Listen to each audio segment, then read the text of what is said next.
क्या आप जानते हैं कि हमारे पूजनीय ऋषि मुनियों ने सदियों पहले विज्ञान के उन सूक्ष्म तत्वों को पहचान लिया था जिन्हें आज की भौतिकी शायद छू भी नहीं पाई है।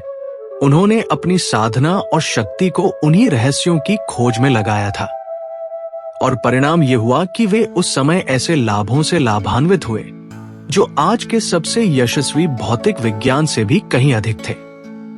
ये कोई कल्पना नहीं, ये एक स्पष्ट तथ्य है।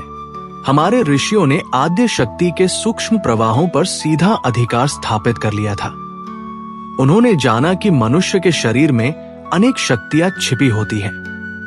यह है शक्ति केंद्र, चक्र, ग्रंथियां, मातृकाएं। योग साधना के माध्यम से वे इन सभी केंद्रों, ज्योतियों और भ्रमरों तक को जागृत कर देते थे और फिर जब ये केंद्र जागृत होते तो इनसे उत्पन्न ऊर्जा को आद्य शक्ति के 3 प्रमुख प्रवाहों सत, रज और तम में से जिसकी जरूरत होती उससे जोड़ दिया जाता।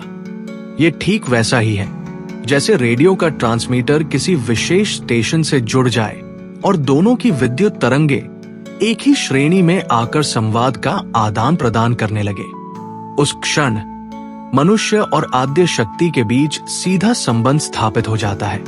इस अद्भुत संबंध के कारण साधक आद्य शक्ति के गर्भ में भरे हुए सारे रहस्यों को समझने लगता है। वो अपनी इच्छा से उनका उपयोग कर सकता है, उनसे लाभान्वित हो सकता है। क्यों? क्योंकि इस संसार में जो कुछ भी है वो सब उसी आद्य शक्ति के भीतर निहित है।